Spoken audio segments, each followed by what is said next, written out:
南韩总统尹锡悦宣布戒严引起风波，民众除了集会抗议，这南韩上界大的工会是搁再改呛声讲，要进行无限期的罢工，一直到总统落台为止。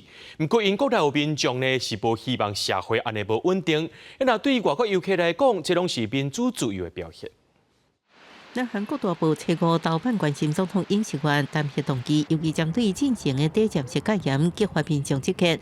在国会议事堂头前，警方已经严防大规模停控。现场呢，可以看到还有包括这个活动室的围栏哦，也都在旁边，就是进行准备的状态。怕晚上的时候呢，到时候人潮众多的时候，也要来进行这个安全管制。而对面呢，可以看到这个是由这个在野最大政党共同民主党所拉起的布条，就是认为尹锡悦呢当初这个宣布戒严啊是有违法之嫌，并且要将他进行弹劾。저도 많이 놀란 것 같아요 지금. 갑자기 이렇게 돼가지고. 아, 네.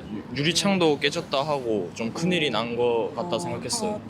저도 학생 입장으로서 윤석열 정부의 이제 민심도 좀 안 좋고 그러니까 좀 탄핵을 좀 시켜야 될 것 같은데.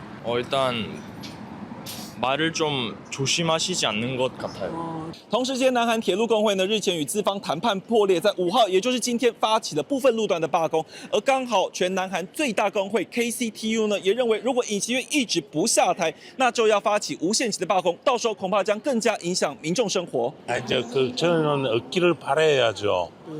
한 나라에 살았지 뭐 잠깐 경솔하긴 했다고 생각하지만은 같이 여기 사는 사람들이 많이 걱정을 하고 있는 줄 알고 있습니다만은 다 같이 뭐 국민들이 함께 다 이겨 나가면 되죠. 民众希望代志赶紧结束，要报条显示要支持尹锡悦反对弹劾。为欧洲来陆客是认为这都是南韩民主的表现。如果我们英国的首相他也是类似的采取，我们也会非常非常的生气，我们会去抗议。现在实质上就没什么影响，你看大家都在买东西啊，就优格还挺多的。在明东商圈这可以看到，一般的生活及消费行为并没有受到太大的影响，而最终南韩如何展现人民的意志，就看本周国会的弹劾案表决结果。